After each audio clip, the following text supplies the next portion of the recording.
El libro del Génesis cuenta que Dios advirtió a Noé que construyera un arca. La narración del gran diluvio en la Biblia trata del mal, el pecado y la injusticia. La lluvia cayó sobre la tierra durante 40 días y 40 noches. Todos los manantiales de las profundidades salieron a la superficie. El diluvio representa una especie de revocación de la creación. Murieron todas y cada una de las criaturas que habitaban la tierra, o casi. Debido al diluvio se borró a todo ser humano del mapa. No hay nada más apocalíptico que eso. Dos oceanógrafos se pusieron en marcha para resolver el misterio del diluvio de Noé. Bill Ryan y Walter Pittman dedicaron 40 años a esta investigación. Revelaron los secretos de las profundidades y descubrieron que la verdad se encontraba ahí abajo. Vives para esto y rara vez ocurre en la vida de un científico, pero a nosotros nos pasó. Y este podría ser el diluvio del Génesis, el diluvio de Noé.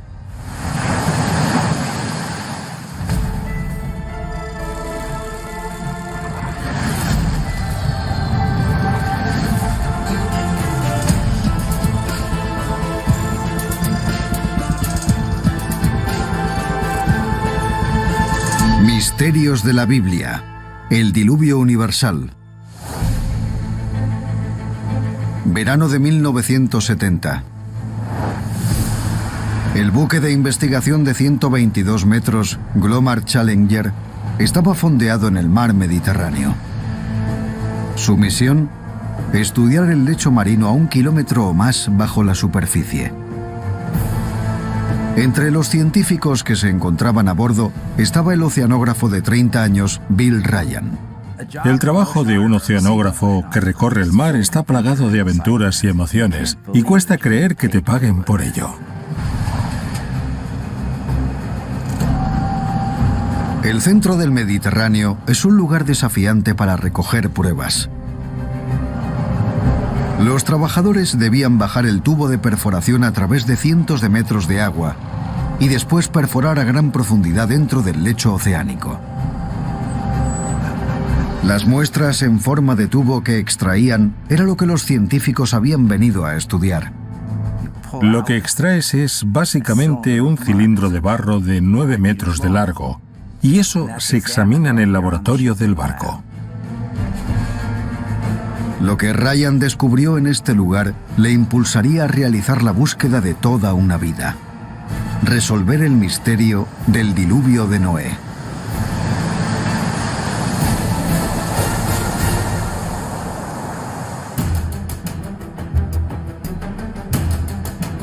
Cuando Ryan examinó las muestras, descubrió algo extraordinario. En el corazón de un bloque de sedimentos halló una gruesa capa de sal. Esto solo podía significar una cosa. Hace millones de años, el mar Mediterráneo había perdido casi toda su agua. Estábamos ante un mar que se había secado o casi se había secado por completo.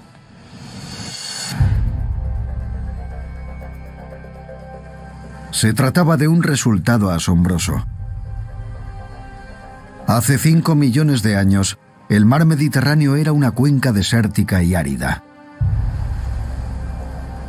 Se encontraba separada del océano Atlántico por una barrera de tierra en Gibraltar.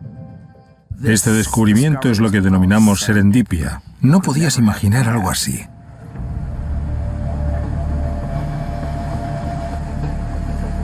Ahora Ryan se enfrentaba a otra pregunta. ¿Cómo se llenó el Mediterráneo otra vez? Una vez más, los sedimentos nos dieron la respuesta. Mostraban que cuando el agua regresó, lo hizo a una velocidad vertiginosa. La barrera entre el Mediterráneo y el Océano Atlántico reventó y lo inundó todo rápidamente. Ryan descubrió que todo el Mediterráneo pasó de ser una cuenca desértica y árida a un mar de kilómetros de profundidad en un instante geológico.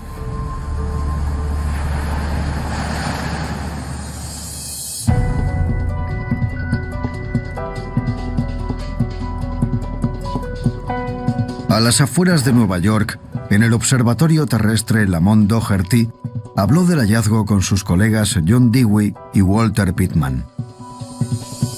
Ryan, Dewey y yo estábamos sentados porque trabajábamos juntos en un problema científico.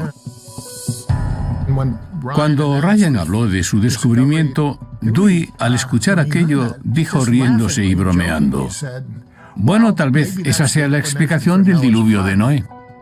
Claro que no. Esto tiene 5 millones de años, cuando las especies homínidas ni siquiera existían. Y todos nos reímos porque lo que había ocurrido en el Mediterráneo era mucho más antiguo. Pero Dewey no dejaría el tema de lado. Planteó una pregunta que inspiraría a Ryan y a Pitman a llevar a cabo una búsqueda que duraría 40 años. ¿Creéis que el diluvio de Noé se podría explicar mediante un acontecimiento similar en el que un mar tan apartado conectaría con el océano? Era una hipótesis provocadora. Ryan y Pitman no pudieron resistirse. Después de aquella conversación, Ryan y yo hablamos de esta posibilidad y dijimos: echemos un vistazo a ver qué nos dicen los datos geológicos. Estos dos oceanógrafos se pusieron manos a la obra para desentrañar los misterios de la historia más famosa del Viejo Testamento: el Gran Diluvio.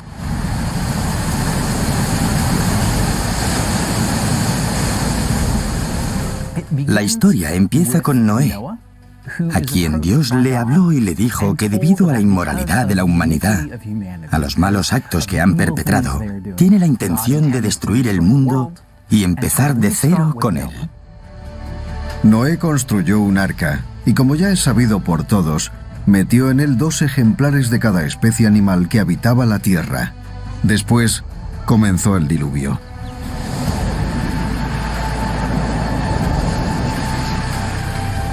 La destrucción llegó con el diluvio en forma de agua, pero no solo procedía del cielo, también venía de las profundidades. El abismo, las grandes cuevas del mar se abrieron y las aguas subieron desde la profundidad y cayeron de las alturas.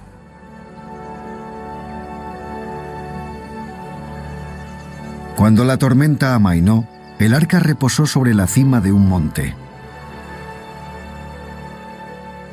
Noé envió un cuervo y luego una paloma para comprobar que las aguas se habían retirado de la tierra. Una vez que el diluvio se detiene y Noé sale del arca con su familia, Dios hizo un pacto con Noé y con todo ser viviente, y es que el mundo no volvería a ser destruido nunca más con agua. Y como muestra de ello, tenemos el arco iris en el cielo. Esta es una de las historias más conocidas de la Biblia. Pero, ¿dónde y cuándo sucedió? ¿Y qué fue del arca? Sobre este tema, la Biblia es de una imprecisión frustrante. La Biblia no nos ofrece una ubicación real del lugar donde se produjo el diluvio, ni de dónde vivía Noé antes del suceso. Y sabemos que cuando empieza la inundación cubre toda la tierra. Pero ¿dónde se encontraba Noé antes de construir el arca? No lo sabemos.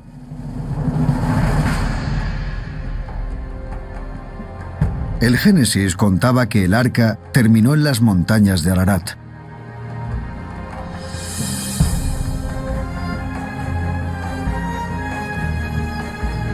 En la actualidad, el monte Ararat y los picos que lo rodean se encuentran en Turquía, al sureste del Mar Negro. Nadie ha encontrado el arca todavía, y tengo la sospecha de que nadie la encontrará, porque la primera cosa que haría Noé es desmantelar el arca para construir casas y graneros con él. Con el arca perdida, muchos habían terminado por creer que lo que cuenta el Génesis no era más que un mito. Sin embargo, Ryan y Pitman no estaban de acuerdo. Sospechaban que una inundación catastrófica, como la que Ryan había descubierto en el Mediterráneo y acaecida 5 millones de años atrás, estaba detrás de la historia. Para llegar al fondo del asunto debían descubrir dónde se había producido esa hipotética inundación. Buscaron un mar que se pudiera aislar del océano mediante la bajada de los niveles del agua. Luego secarse y al final llenarse de agua otra vez. Buscábamos un lugar que fuera más bien árido. Un sitio donde, si se bloqueaba la entrada del océano, existía la probabilidad de secarse. Primero miramos en el mar de Japón. Sus conexiones con el Océano Pacífico eran demasiado profundas, era imposible que se hubiese desconectado. Miramos en el Mar Rojo, había muchos núcleos de sedimentos, pero nos decían que no, que nunca se había secado.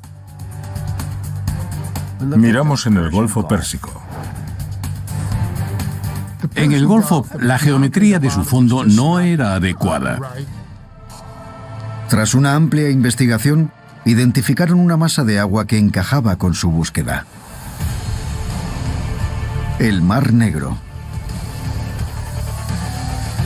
Se ha dicho que la única conexión del Mar Negro con el Océano Mundial era a través del Bósforo. El Mar Negro va desde el Mar de Mármara hasta el Helesponto. Presentaba unas condiciones adecuadas para una posible inundación. Si el Mar Negro llegó a secarse alguna vez y los niveles del océano aumentaron lo suficiente para superar la barrera de tierra en el Bósforo, luego se habría vuelto a llenar, provocando consecuencias catastróficas. En 1971, los dos científicos decidieron centrar su búsqueda en ese lugar. Para demostrar la inundación, debían conseguir pruebas materiales. Sin embargo, se enfrentaban a un obstáculo. El Mar Negro es una zona estratégica importante para la Unión Soviética. Con la Guerra Fría en ciernes, no resultaba nada fácil para los estadounidenses viajar allí.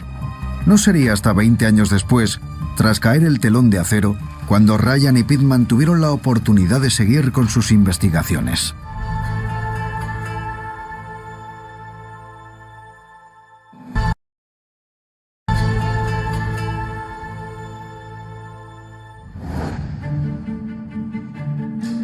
Nueva York, 1993. La Guerra Fría había terminado. En el observatorio terrestre Lamont Doherty, Bill Ryan abría su correo.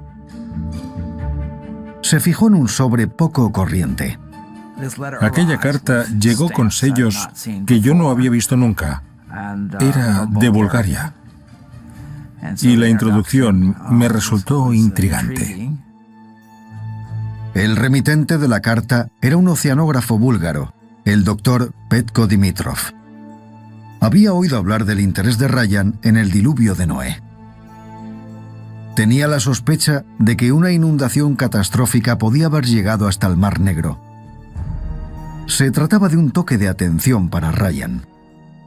Tal vez esta hipótesis extravagante de que el Mar Negro se había comportado, de hecho, como el mar Mediterráneo hacía 5 millones de años, era auténtica. Ryan se sentía ansioso por investigar este hecho por sí mismo. Pero para hacerlo, necesitaba un barco de investigación y una tripulación. Solo unas semanas después, el destino una vez más intervino. Recibió una carta de un equipo de oceanógrafos rusos. Le invitaban a participar en un viaje de investigación en el Mar Negro. Era la oportunidad que estaba buscando. Tras recibir esta invitación, yo tardé nanosegundos en decir, por supuesto. Ryan y Pittman volaron a Moscú. Viajaron hasta la costa del Mar Negro, al puerto de Gelendzhik. El barco que les llevaría en su búsqueda era el buque de investigación Aquanaut. El Aquanaut era un pequeño buque de investigación. En realidad era un buque pesquero transformado. Ryan y Pittman querían hallar pruebas de que el diluvio de Noé se había producido aquí, en el Mar Negro. Para conseguirlo, tenían que demostrar que el Mar Negro se inundaba con la rapidez suficiente como para forjar una leyenda. Y que había ocurrido en los últimos 10.000 años, cuando pudo haber vivido Noé. Solo disponían de 15 días a bordo del Aquanaut para lograrlo.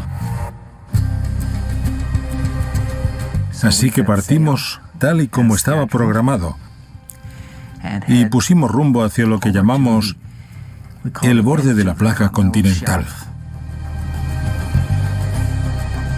En primer lugar, el equipo utilizó un sofisticado sonar de escaneo lateral. Este aparato les proporcionaría una imagen precisa del lecho oceánico. Yo recibí algo así. Y en ese pulso obtenías una gran variedad de frecuencias. Reflejaba el fondo del océano y ese reflejo se grababa en el instrumento y más tarde se procesaba. A bordo del Aquanaut, Ryan y Pittman controlaban ansiosos las lecturas del sonar. Si aquí se hubiese producido una inundación lenta, las olas habrían erosionado cualquier zona costera. Pero si la inundación hubiese sido veloz, se detectarían rastros de la antigua costa sumergida. Antes de lo que esperaban, dieron con lo que buscaban. Una hora después, navegamos sobre antiguos cauces de ríos. Luego, seguimos adelante y vimos dunas costeras de arena. El tipo de sedimentos de la parte superior era de la clase que verías si se produjera una transgresión rápida, un aumento del nivel del mar muy veloz que inunda esa placa. Ryan y Pittman estaban observando los restos de una antigua orilla, ahora sumergida a cientos de metros en el agua. Mostraba que el nivel del agua del Mar Negro fue una vez mucho más bajo que en la actualidad. De manera significativa, demostraba que cuando el Mar Negro volvió a inundarse, no sucedió durante millones de años, sino en un instante geológico.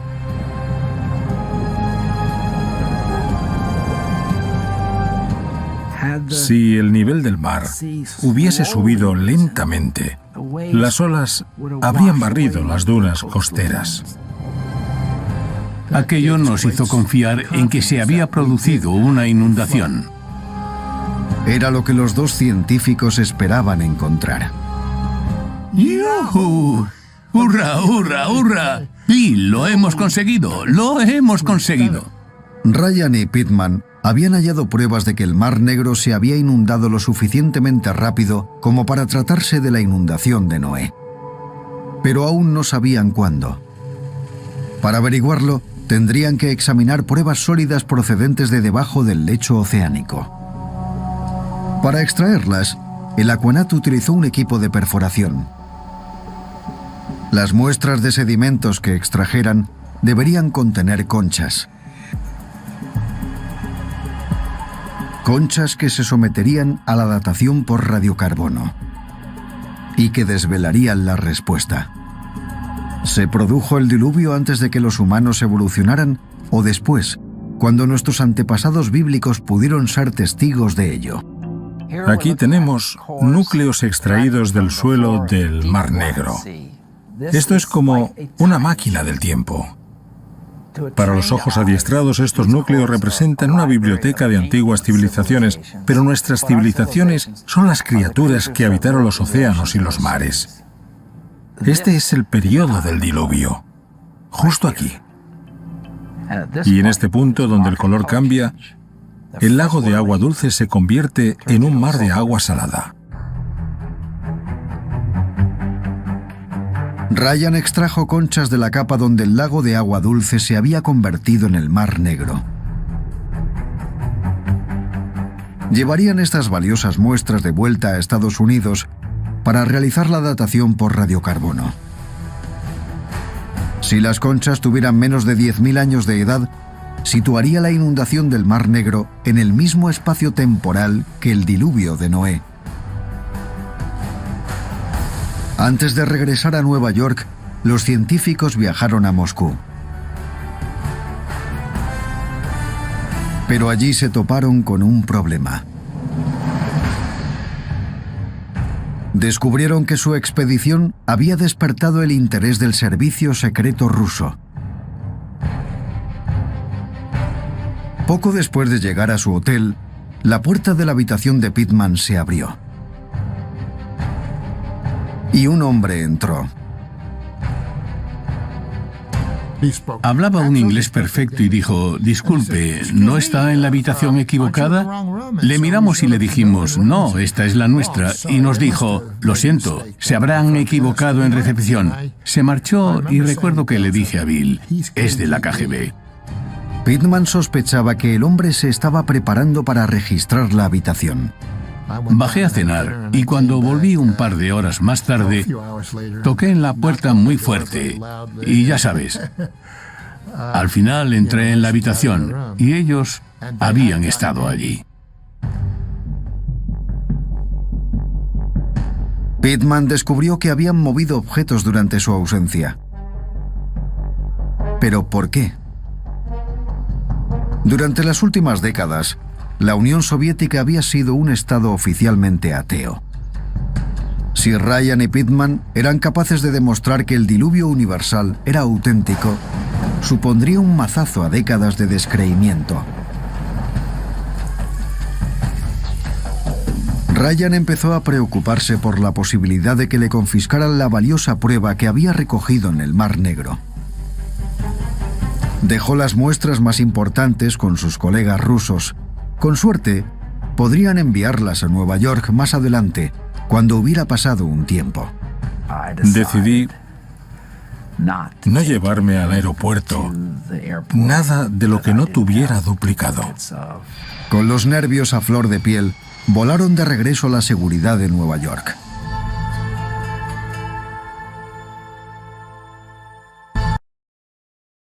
Aquí podrás ver en directo Más que LOL, el programa semanal en el que Sharin, Lara Smirnova y yo, Ángel Quintana, repasamos y comentamos lo más importante en los últimos 7 días. Y también entrevistamos a los principales protagonistas del mundo de los eSports. Y nosotros sabemos de lo que hablamos todos los lunes a las 4:30 aquí en el canal de Twitch de eSports Vodafone.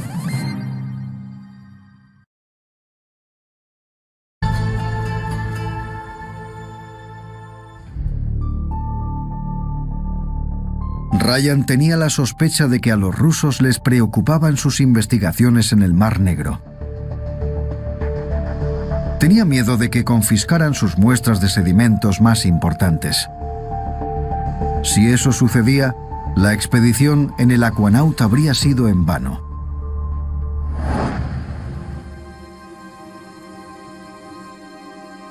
Por fortuna, sus sospechas hacia el KGB eran infundadas. Las muestras que dejó atrás se enviaron desde Moscú y llegaron a Nueva York.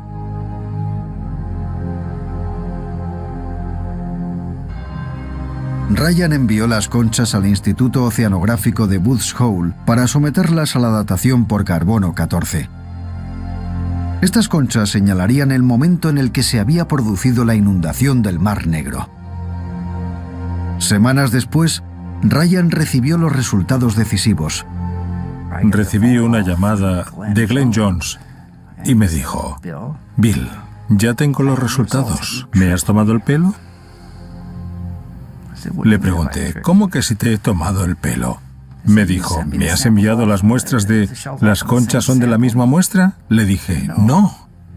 Dijo, todas tienen la misma edad. Son de hace 7.200 años. Hace 7.200 años se desarrollaba la nueva edad de piedra o periodo neolítico. En ese periodo los humanos desarrollaron por primera vez la agricultura y comenzaron a utilizar objetos de barro y metales. Para Ryan y Pittman, Esta fecha significaba que los humanos modernos podían haber sido testigos de la inundación. Tal vez conservaran la historia en sus leyendas. Sin embargo, aún quedaba una pregunta importante. ¿Sería esta inundación lo bastante catastrófica como para ser recogida en la Biblia? Para descubrirlo, Ryan y Pittman dirigieron su atención al origen de las aguas de la inundación: el Bósforo.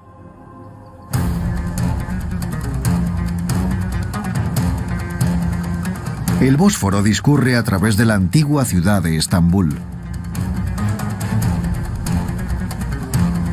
Es la única conexión entre el Mar Negro y el Mediterráneo. La pregunta es, ¿el agua del mar pasó por aquí a la velocidad suficiente para crear una inundación de proporciones bíblicas?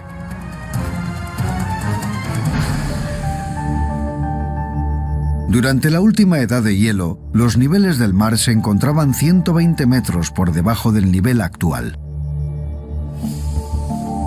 El lago del Mar Negro estaba totalmente separado del reducido mar Mediterráneo. Al mismo tiempo que la temperatura de la tierra subía y el hielo se derretía, el nivel del mar aumentaba. El Bósforo se llenaba de agua salada procedente del Mediterráneo. Al final, el peso del agua abrió un canal a través de las barreras de tierra del estrecho del Bósforo. El agua del océano se desbordó a través del canal y entró en el lago. Si medimos la profundidad, el lecho de ese canal y medimos el ancho, podemos decir con toda seguridad que ese canal es una tubería.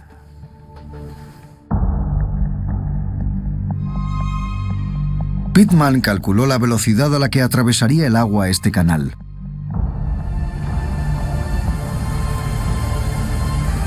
Estimó que tendría un ritmo de entre 9 y 18 millones de hectómetros cúbicos al año.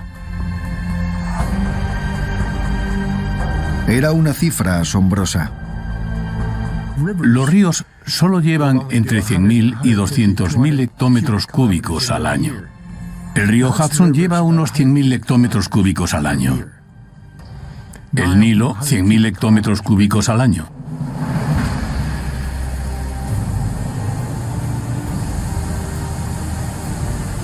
El caudal de agua equivalía a cientos de cataratas del Niágara.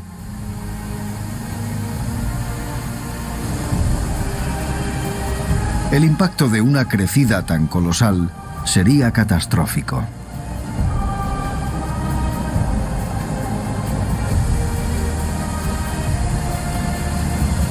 Una inundación como esa se habría escuchado al menos a 100 kilómetros como mínimo, y el suelo habría temblado a lo largo de mucha distancia. Habría aterrorizado a todo el mundo. Cuando los niveles del agua se equilibraron y la inundación se detuvo, el Mar Negro ya se había expandido hasta 150.000 kilómetros cuadrados. Para Ryan y Pittman, era evidente que una inundación de esta magnitud habría sido, sin duda, de proporciones bíblicas. Me imagino a cada grupo que intenta escapar con sus animales domésticos y sus rebaños como una mini arca. Y veo cientos de arcas en el Mar Negro navegando en distintas direcciones. Ryan y Pittman se mantenían firmes en su opinión de que la inundación del Mar Negro era lo bastante catastrófica como para ser la del Génesis. Estaban convencidos de que pudo afectar a la población de la zona en el sexto milenio antes de Cristo. Pero aún no habían demostrado que alguien la sufriera. Para demostrarlo, tenían que encontrar evidencias de que hubo gente habitando las orillas del lago del Mar Negro cuando se inundó. Cualquier rastro de esas personas ahora se encontraría a 100 metros bajo el agua, en el fondo del Mar Negro. Si se descubrieran los restos del asentamiento bajo el agua, y pudiéramos bajar y sacar objetos que pertenecieran a la misma época, eso sería extraordinario.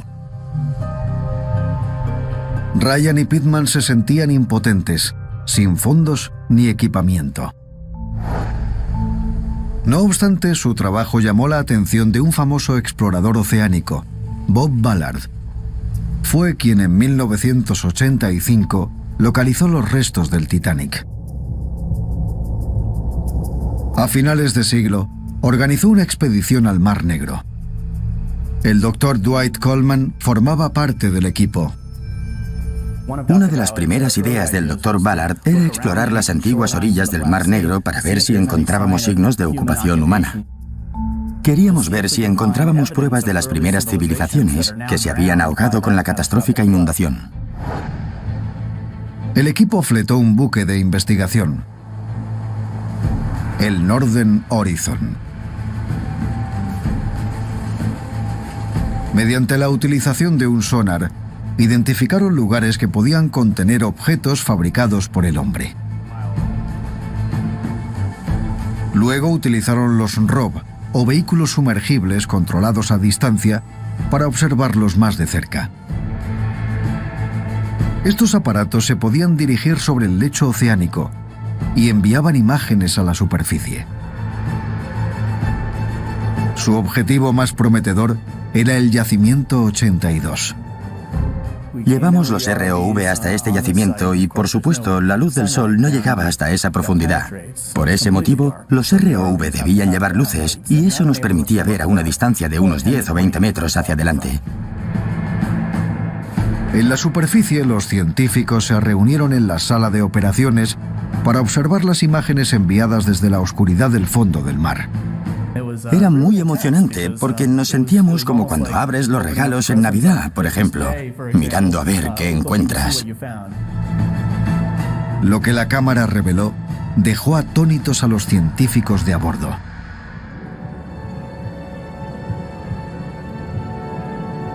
Bloques de piedra que parecían haber sido trabajados por manos humanas. Objetos que podían ser herramientas primitivas y restos de madera.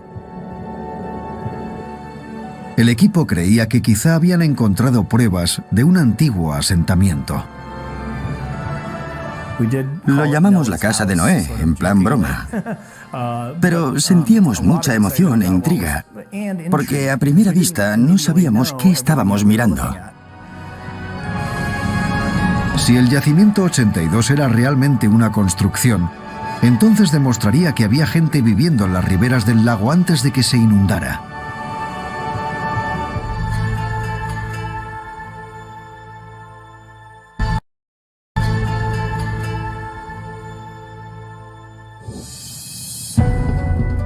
Para saber si existían pruebas de presencia humana, el equipo adaptó el ROV Little Erg para recoger muestras del lecho marino. Se recogieron pequeños fragmentos de madera y se llevaron a la superficie. Después, se enviaron para realizar la datación por carbono 14. Sin embargo, las noticias no fueron buenas.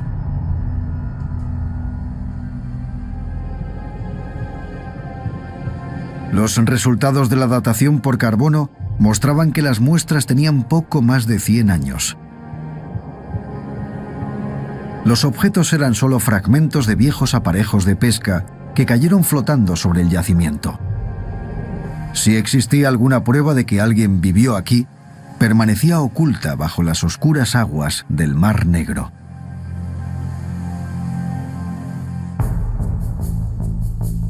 Pese a este revés, Ryan y Pittman no se rindieron en su búsqueda. Aún tenían que encontrar pruebas de personas que se vieron afectadas por la inundación. Si allí había seres humanos, existirían pruebas de su reacción a este acontecimiento, ya que solo los humanos podrían añadir este suceso a la mitología. Los amigos no pudieron encontrar ninguna prueba bajo el agua. Así que comenzaron a buscar en tierra firme. Cualquiera que hubiese vivido a pocos metros del Mar Negro lo habría perdido todo. Si la placa estuvo ocupada por humanos, no lo sabemos. Pero si así fue, se habrían desplazado para siempre. El lugar más evidente para buscar desplazados era la costa actual del Mar Negro.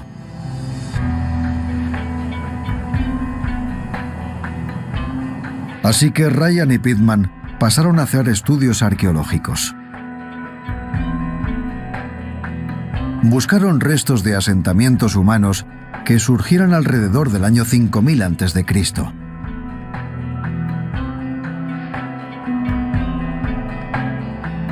En la orilla búlgara, Ryan y Pittman descubrieron algo impresionante: la necrópolis de Varna. Habían desenterrado un cementerio antiguo enorme. Había tumbas que contenían esqueletos completos extraordinarios y tumbas donde solo se encontraron objetos. La necrópolis de Varna está datada alrededor del año 4500 a.C. Eso era poco después de la fecha en que se produjo la inundación del Mar Negro. Proporcionó un magnífico tesoro encontrado: casi 6 kilos del oro trabajado más antiguo del planeta. Ahora se guardan en el Museo Regional de Historia en Varna. Los objetos de oro, tal y como manifestó el profesor Smolenov, parecían mostrar una comprensión de las matemáticas complejas. Encontramos pequeños rectángulos que tienen las proporciones de 3, 4, 5 del teorema de Pitágoras, y anillos cuyo diámetro interior y exterior era la constante matemática 722, que es pi. La necrópolis de Varna presentaba todos los indicios de una cultura avanzada con una historia extensa.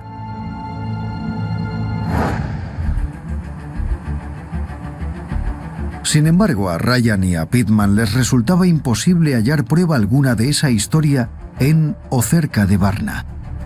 Les parecía que esta sociedad tan compleja había aparecido de repente, casi de la nada. Lo desconcertante era el trabajo tan sofisticado del oro. No había precedentes de otras etapas más primitivas, así que, ¿de dónde venían? Ryan y Pittman llegaron a la conclusión de que el oro de Varna era la prueba de lo que llevaban buscando mucho tiempo: una civilización desplazada por la inundación del Mar Negro. Ahora, solo quedaba una última cuestión por resolver. ¿Era esta inundación la misma crecida que se describía en la Biblia?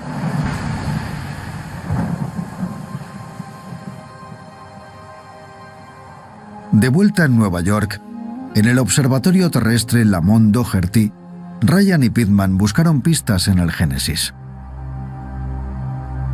El relato no especificaba dónde había empezado el diluvio. Pero la historia de Noé y el arca sucedió poco después de la historia de Adán y Eva. Hicieron conjeturas sobre la posibilidad de que el diluvio se hubiese producido cerca del Edén. Nadie ha demostrado todavía dónde se encontraba realmente el Edén. No obstante, para Ryan, el antiguo lago del Mar Negro bien pudo ser ese paraíso terrenal. Yo veo el lago de agua dulce del Mar Negro como un oasis, un jardín. Voy a exagerar un poco y tomarme una pequeña libertad. Un jardín del Edén donde se podía cultivar, comerciar, desarrollar el arte de, tal vez, trabajar algunos metales. El libro del Génesis recoge que fuera del jardín del Edén discurren 4 ríos. Uno de ellos llamó la atención de Ryan. Se nombran los ríos, y uno de ellos es el Pisón. Y el río Pisón atraviesa una tierra rica en oro. Incluso añadieron la existencia de oro a la historia. Esto podría explicar cómo Varna obtenía las inmensas reservas de oro. De los alrededores del bíblico río Pisón. Si fue así, pudieron llevarse el oro cuando huían del avance de las aguas. ¿Qué hay en los utensilios tras la inundación? Esta civilización extraordinaria con el oro más antiguo del mundo que presentaba diseños extraordinarios. ¿Qué hace el oro en esta historia?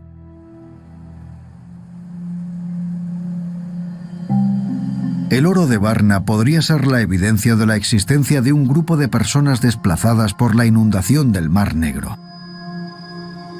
Pero, ¿podían Ryan y Pitman encontrar alguna prueba de que esta inundación afectó a toda la humanidad, tal y como ocurrió en el Génesis?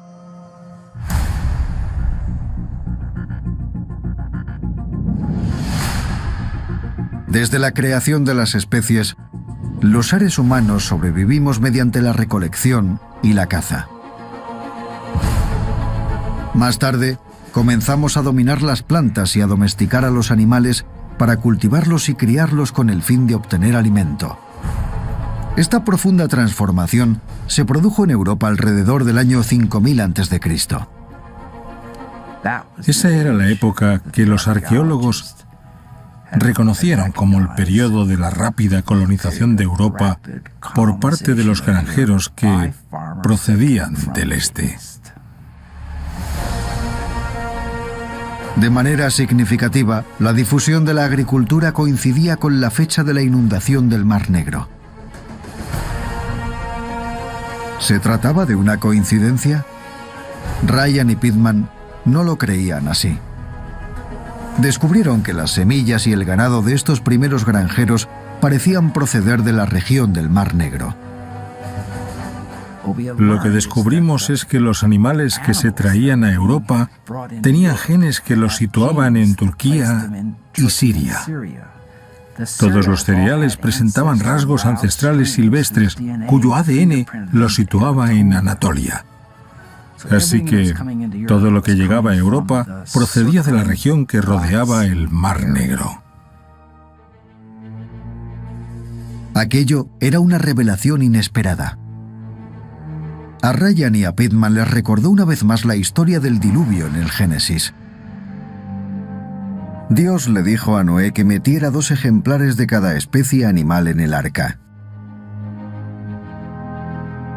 Se preguntaron si el arca en la historia de la Biblia sería una especie de código, una manera de explicarles a los granjeros lo que tendrían que llevarse si huían de una inundación catastrófica.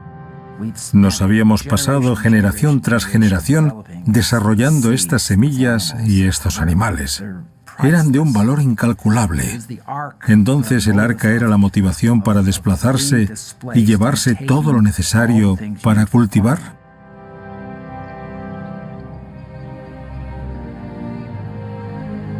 Es una teoría convincente. Sin embargo, después de 40 años, la búsqueda de Ryan y Pitman aún no se ha acabado. Hasta ahora, la teoría de la inundación del Mar Negro planteada por Ryan y Pitman es solo eso, una teoría. La prueba, si es que existe, yace en las profundidades del Mar Negro. Ahora, una nueva generación de exploradores se prepara para continuar con la investigación. No me cabe ninguna duda de que la prueba bajo el agua que aún no hemos encontrado podría cambiar la historia arqueológica en todo el mundo.